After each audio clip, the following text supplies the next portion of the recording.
I got home in the middle of a weekday because a mandatory certification class let us out 2 hours early, and I realized I didn't have a single good reason to feel nervous until I turned my key in the lock. Hey friends, please like this video and leave a comment with your impressions. This will be a great help. Thank you. We never tire of reminding you, it's all thanks to you. I'm a facilities compliance coordinator for the Spokane School District. It's not a glamorous job, but it's steady.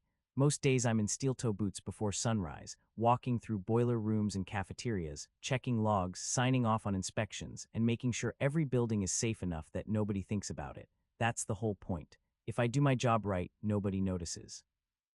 That Tuesday started like any other. I left the house at 6:15 a.m., coffee in a travel mug, my lunch packed in a brown bag because my wife Mallory teased me for still doing it like I was in middle school. We'd been married a little over 6 years, together 8. We rented a small 3-bedroom house on the north side because it was close to my route and not far from her work at a local nonprofit. No kids. Just a calm life, a shared calendar, and a joint checking account we used for bills. That morning I had a required safety refresher at the community college. Everybody in my department had to attend once a year. I expected it to drag on, but about an hour in, the instructor got a call, apologized, and told us they had to close the classroom because a sprinkler test had gone wrong and maintenance needed the space. We all signed the attendance sheet and got dismissed. It felt like a gift. I stopped at a hardware store for new smoke detector batteries because I'd promised Mallory I'd replace ours that weekend, and I thought, I can do it now and surprise her. I even grabbed a small bouquet from the grocery store, nothing fancy, just something to make the kitchen smell like flowers instead of winter boots.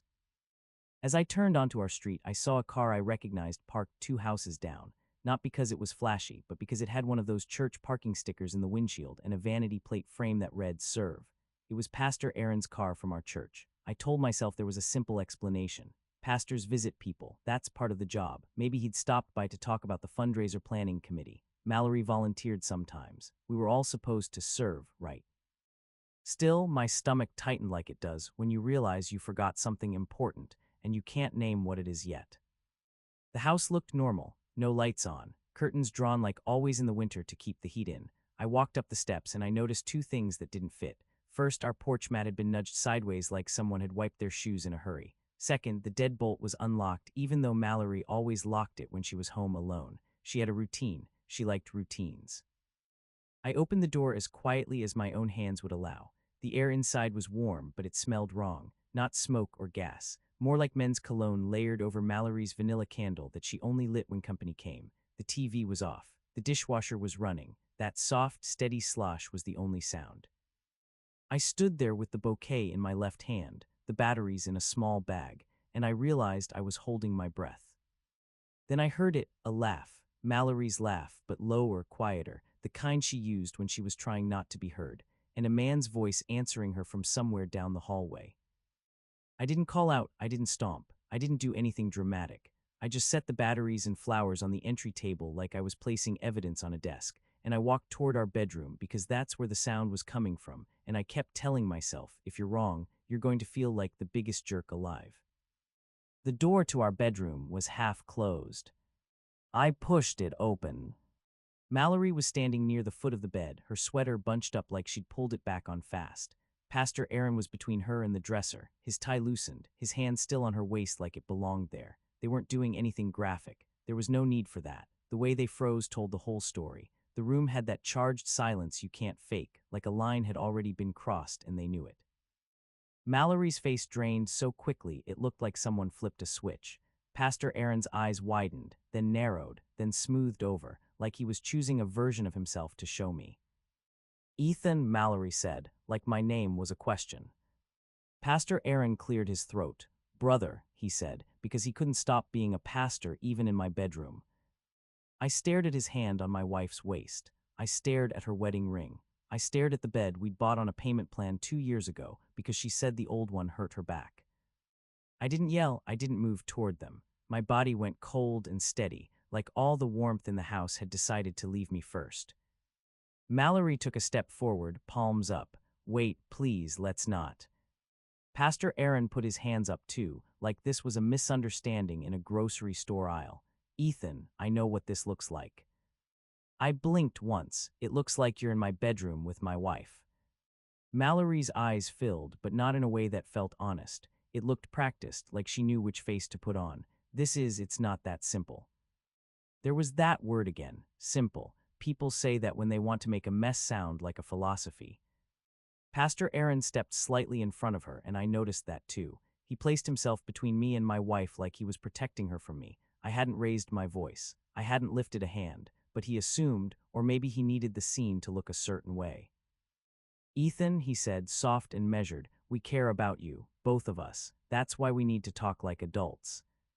Mallory nodded fast, like she was grateful he'd taken over. Yes, like adults, please.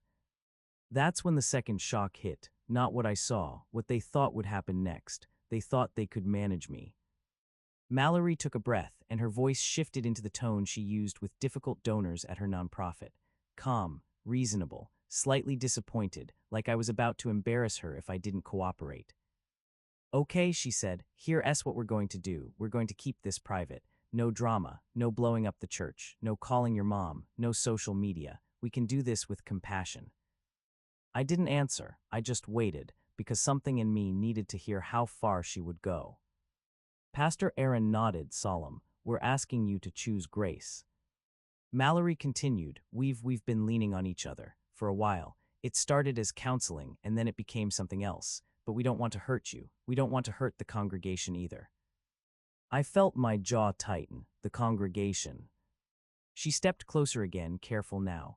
Listen, the fundraiser is next month, the building campaign. Aaron's role in all of this, it matters. People look up to him. This cannot become gossip. Pastor Aaron's face stayed composed, but his eyes flicked away from mine, just for a second, like he knew this was the part where he sounded bad. Mallory said it anyway, so we stay married on paper through the end of the campaign. We keep attending, we show unity. You keep your place as my husband, publicly. Privately, we give each other space. I let out a slow breath through my nose. Space. Not like you have to be around it, she rushed. You could take the guest room, or you could stay with a friend just temporarily. We'll tell people you're working extra, or that you're helping your mom, something normal. And after the campaign, when things settle, we can announce a respectful separation. Pastor Aaron added, like he was offering a blessing, a season of transition. Mallory nodded, yes, and you keep me on your health insurance until my open enrollment at work. It's only a few months. It's not fair to punish me financially because this happened. We can be mature. There it was, the insult dressed up as virtue. They wanted me to keep paying, keep smiling, keep showing up, and keep my mouth shut so they could protect their image and their project. They wanted me to be the background husband in my own life. My hands were still at my sides. My voice came out quiet. So your plan is I move out of my own house, keep funding your life, and applaud at church while you too. Mallory flinched. Don't say it like that. Pastor Aaron lifted his chin. Ethan, this is about minimizing harm. You're a good man. You know how quickly people judge. They can ruin lives over rumors. I looked at him. You mean they can ruin yours? His face tightened for a moment, then relaxed again. I'm trying to lead with humility. I nodded once, slow. Okay. Mallory blinked, hopeful. Okay. I glanced around my bedroom, the laundry basket, the framed photo from our honeymoon on the dresser, the cheap humidifier we bought when she got sick last winter. I took all of it in because I knew I wouldn't sleep here again. I'm leaving, I said, right now. We will not be talking about how to make this easier for you. Mallory's eyes widened. Ethan, please, don't do anything rash. I picked up my phone from my pocket and checked the time like I was scheduling a meeting. I'm going to text you so everything is in writing. You will not contact me except by text or email. Do not follow me. Do not show up at my job, and he needs to leave. Pastor Aaron's eyebrows rose like he was offended. This is still Mallory's home. It's my lease, I said, and I watched the words land. My name is the only one on it. You're a guest, and I'm telling you to leave. Mallory's mouth opened, then closed. She knew it was true. When we moved in, her credit had a mistake on it from an old medical bill, and the landlord didn't want to deal with both of us. I qualified on my own. We said we'd add her later. We never did. I turned away before I said something I couldn't take back. I walked to the hall closet, grabbed my overnight bag, and moved through the house with a calm I didn't recognize. In the kitchen, I saw the iPad on the counter, the one we used for recipes and the shared calendar. The screen was awake, a notification banner across the top. Riverside Lodge, reservation confirmed. Under it, smaller text, check-in Friday 3:00 p.m. The charge amount was visible, and the card it was charged to was our joint credit card. Mallory followed me into the kitchen, voice shaking. "Don't look at that, please." I didn't touch it, I didn't need to. It was there in plain view, a bank alert on a shared device, legal, clear, and somehow that small, ordinary banner felt heavier than seeing them in my bedroom. Pastor Aaron appeared in the doorway behind her, trying to regain control. "Ethan, you're spiraling. You're going to regret letting your emotions drive this." I looked at him, then at my wife. "You both made decisions. I'm making mine." I left my house without slamming the door. I drove to my friend Darren's place across town because I knew if I went to a hotel, I'd sit alone and replay every second until my head broke. Darren is a maintenance foreman for a private contractor. Big hands, blunt voice, no patience for nonsense. He opened the door in a Seahawks hoodie, took one look at my face, and didn't ask questions in the doorway. "Come in," he said. "Sit down. Tell me what happened." I told him in simple sentences. I didn't dress it up. I didn't try to sound like the hero. Darren listened with his jaw set and his arms crossed. When I got to the part about the mature solution, he let out a sharp laugh that held no humor. "They want you to be the sponsor," he said, "like you're funding their little project." I nodded once. He leaned forward. "You got proofs?" I told him about the iPad banner, the reservation confirmation, and the fact that I had a shared email inbox with Mallory for bills and household stuff. Darren pointed at me like he was giving instructions on a job site. "Do not do anything stupid," he said. "No breaking into accounts, no playing detective. You only take what shows up in front of you. You keep records of everything they send you, and tomorrow you call a lawyer." That night I didn't sleep much, but I did something else. I started a note on my phone with a simple timeline. Date, time, what I saw, what was said, the exact words about staying married on paper and keeping the insurance. I wrote it down while it was still fresh because I've spent enough time around compliance audits to know memory gets questioned, but written notes made close to the event hold weight. Mallory texted me at 11:42 p.m. "Ethan, please come home so we can talk. I'm sorry you saw it that way. Aaron and I are trying to handle this with care." I didn't answer. I took a screenshot and saved it to a folder Darren helped me make called legal. At 1:06 a.m., another text. "You're going to destroy so many people if you do this publicly. Please don't be cruel." That word hit me harder than I expected. Cruel, as if my refusal to be used was the problem. In the morning, I went to work because routine is a life raft. I walked through 2 buildings, signed off on a boiler inspection, and smiled at a custodian named Gloria who always calls me Mr. Clipboard. I was functioning, but inside I felt like a man carrying a stack of plates and waiting for someone to bump his elbow. At 9:15, I called an attorney recommended by our union. Her name was Tessa Van Holt. Straight voice, clean questions, no drama. She asked me the basics: names, length of marriage, assets, lease situation, accounts. When I told her Mallory wanted me to stay married on paper for the church campaign and keep her on my insurance, I heard a small pause on the line. "Do not agree to any informal arrangement," she said. "Do not move back in without a plan. Do not discuss this in person without a witness or in writing, and do not let them frame your silence as consent." She told me what quiet power looks like in real life. It's not theatrics. It's doing the next correct step even when your heart is trying to outrun you. She had me do a few immediate things. First, she told me to change my direct deposit into a separate account. Second, she told me to freeze new charges on the joint credit card and open a new one in my name only. Third, she told me to pull my lease and any proof that I'd paid the security deposit and most of the rent. Not because I wanted to punish Mallory, but because the house was my legal responsibility and I needed to protect myself. "Your goal," she said, "is to make the divorce boring. Boring is safe." I asked her about proof and she was clear. If it's on a shared device, a shared inbox, or in plain view in your home, you can keep a copy. You do not go hunting. You do not install anything. You do not record conversations without knowing your state's rules. You keep it clean. That afternoon, Mallory emailed our shared household inbox. The subject line was "Please be reasonable." She wrote 3 paragraphs about compassion, faith, and not embarrassing the church. She also wrote, and I will never forget it, "If you loved me, you wouldn't turn this into punishment." At the bottom, she added, "We can explain the Riverside Lodge charge. It was for a counseling retreat. Aaron can provide paperwork." I didn't reply to the emotional parts. I responded to the logistics. "Mallory, I'm communicating in writing only. Do not enter any new charges on our joint accounts. I am consulting legal counsel. I will coordinate a time to retrieve my personal belongings with a neutral witness present." Then I copied the email and forwarded it to my lawyer, one clean, calm sentence at a time. The pressure campaign started almost immediately, and it came from directions I didn't expect. Pastor Aaron texted me the next day. I hadn't given him my number recently, which meant he already had it, probably from church records. "Ethan, I'm praying for you. Please remember that anger gives the enemy a foothold." I stared at that message for a long time. He had been in my bedroom, and now he was warning me about the enemy. I didn't answer, screenshot, folder. Then an older woman from church, Diane, called me and left a voicemail. "Honey, Mallory is beside herself. This is not the way. We don't air private matters." Another message, this one from a guy on the building campaign committee. "Heard something S going on. Don't sabotage what we've worked for." Sabotage, like the church, was a construction project, and I was a loose board.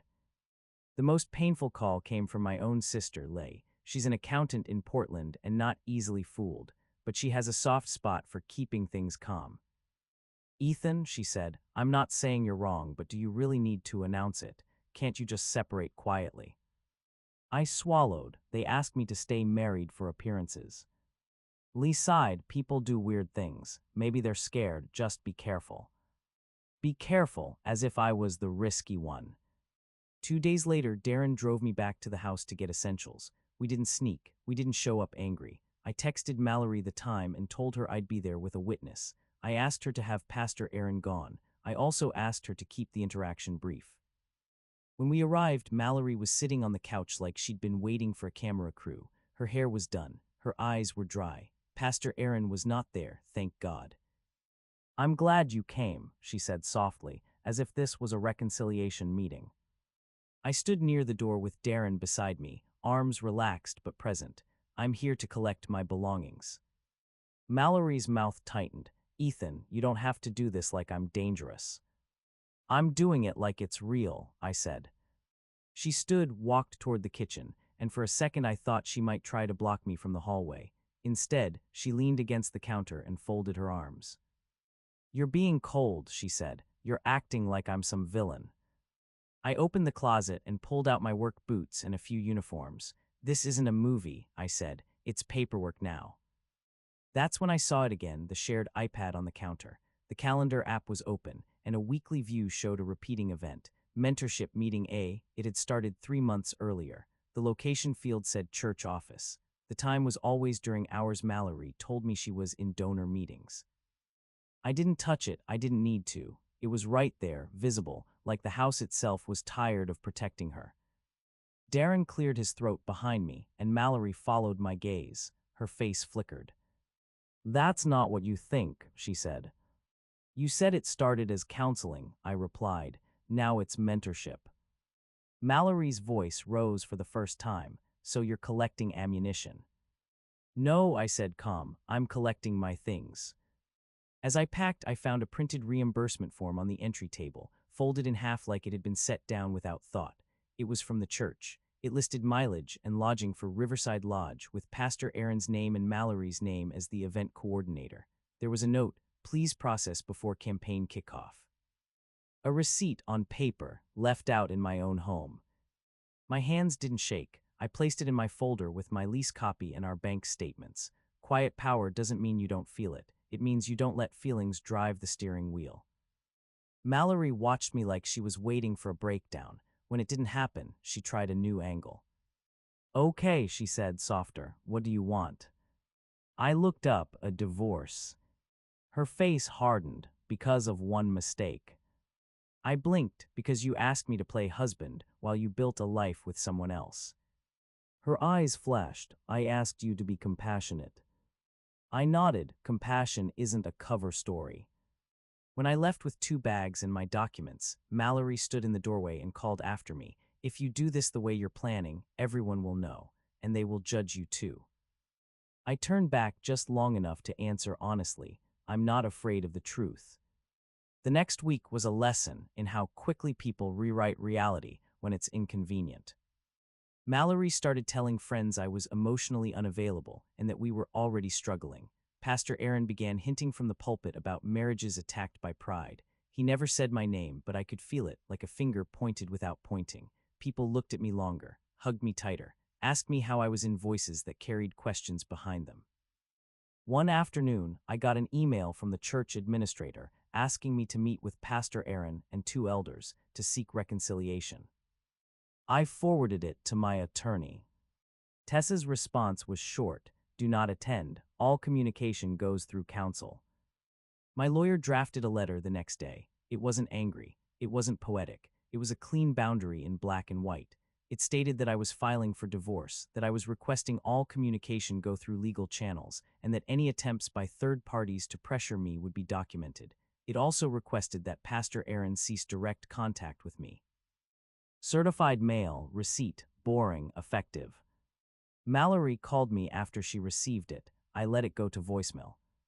"Ethan," she said, voice trembling, "this is extreme. You're turning it into a war. Aaron is devastated. The elders are concerned. You're going to ruin the campaign, and people who need that new building are going to suffer. Is that what you want on your conscience?" I listened once, then I saved the voicemail. That Sunday, the church held a community fundraiser dinner in the fellowship hall. It was a winter benefit, ticketed, with silent auction items and speeches about the new building expansion. Mallory and I were both scheduled as volunteers weeks earlier. Darren wanted me to skip it, but my attorney gave me a better strategy. "If you're going to speak," Tessa said, "do it in a public setting where there are witnesses and you can remain calm. Keep it brief. Do not argue. Do not name call. State facts about your own choices. Then leave." I didn't want a scene. I wanted my life back. But I also understood something I didn't realize at the start. They were counting on my silence. They had built their plan on the assumption that I would be too embarrassed to say anything out loud. So I went. I wore my plain navy coat and the same clean shoes I wear to district meetings. I arrived early, not to corner anyone, but to avoid being cornered myself. I helped carry a stack of folding chairs because that's what I do when my hands need something to hold. The fellowship hall smelled like baked ham and coffee. Strings of white lights were hung across the ceiling. People laughed and clinked plates like the world wasn't cracked open. Mallory was there, smiling too brightly, greeting donors like nothing had happened. Pastor Aaron stood near the stage area, shaking hands, warm and confident. When he saw me, his smile didn't falter. He walked straight toward me with open arms.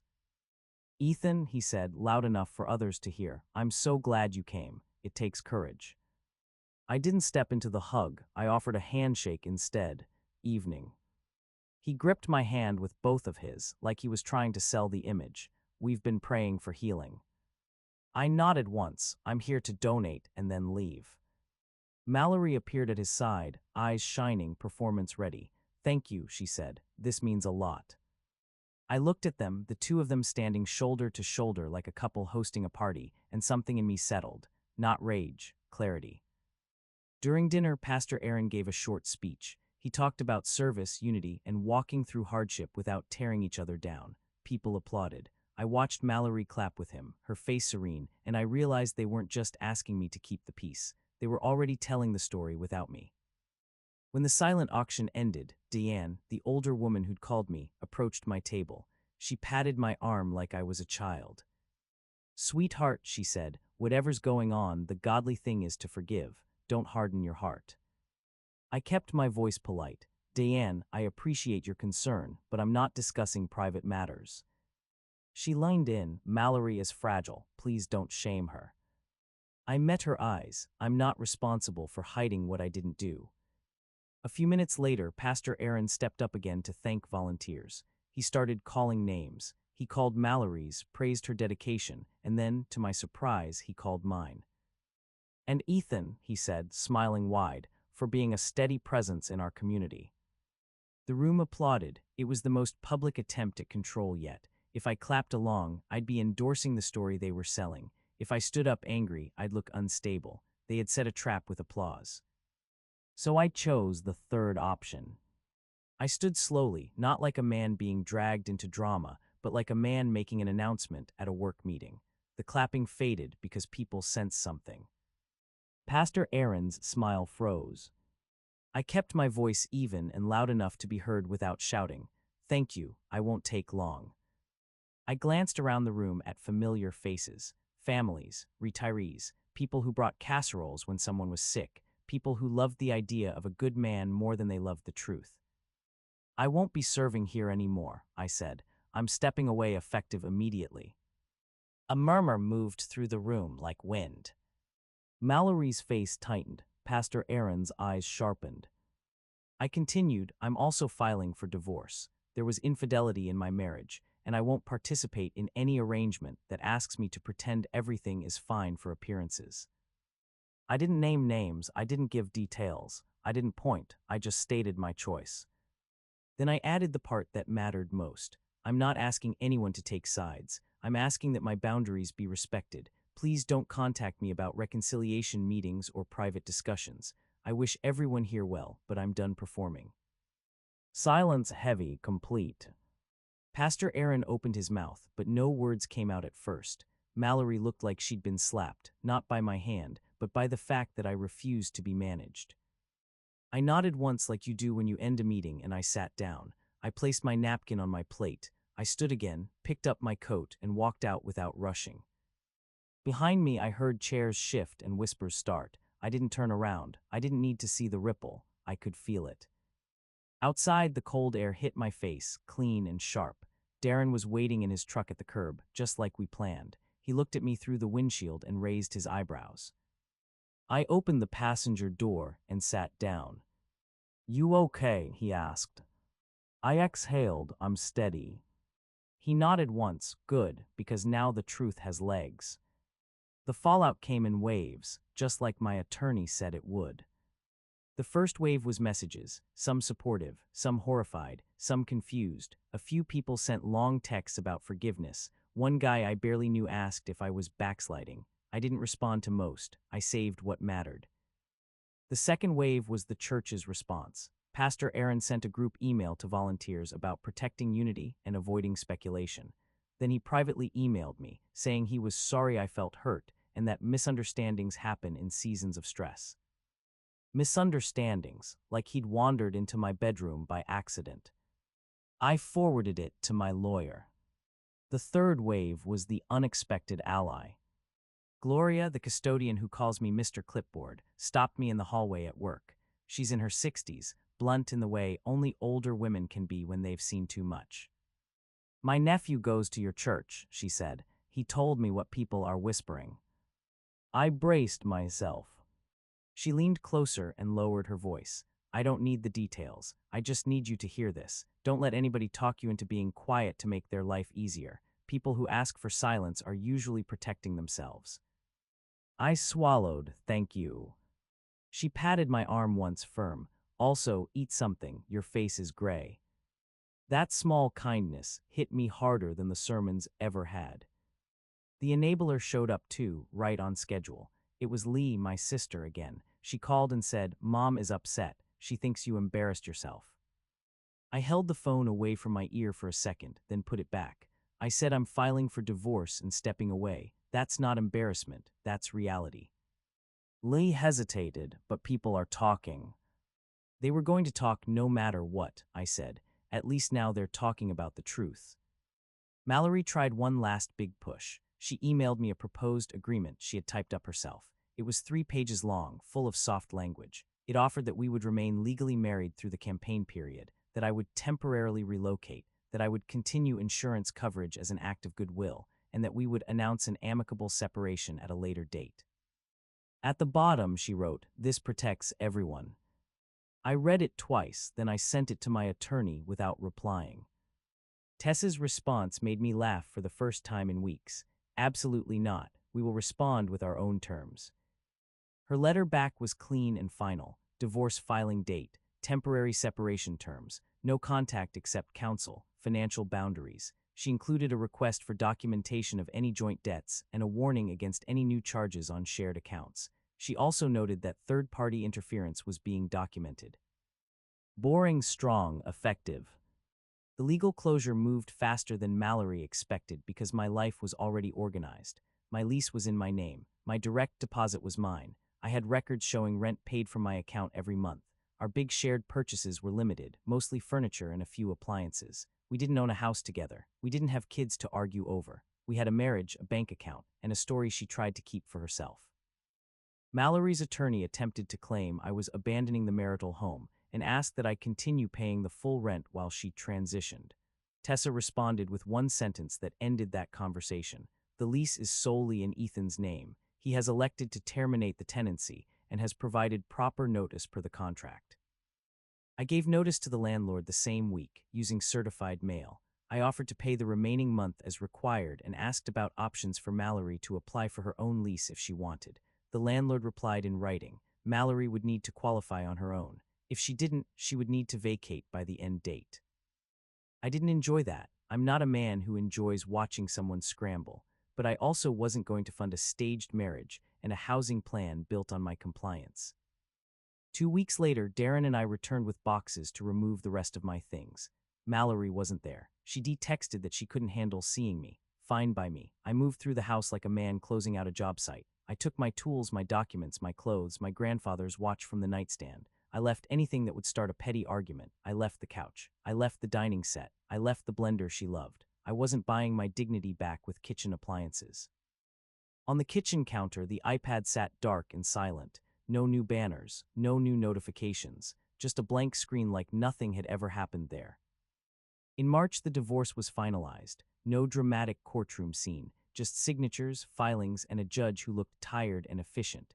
Mallory tried to cry in the hallway afterward. Pastor Aaron was not there. Maybe he finally understood that real life isn't a sermon illustration.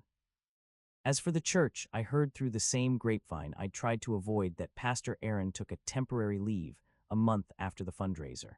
The building campaign continued anyway. Funny how the thing they said would collapse without secrecy managed to survive the truth. Mallory moved in with a friend on the South Hill for a while. Then she got a new job out of town. She sent one final email months later that simply said, I hope you can forgive me one day. I stared at it for a long time. Then I replied with one sentence, I wish you well, but I'm not available for a relationship of any kind. That was the last time I contacted her. The epilogue isn't flashy, it's quiet, that's the point. I moved into a smaller apartment closer to work. I started cooking for myself and realized I actually like simple meals when nobody critiques them. I took a weekend class on home repair because I'd always wanted to be more capable with my hands. I started running again, slow at first, lungs burning in the cold Spokane air, reminding myself that pain can be productive when it's honest.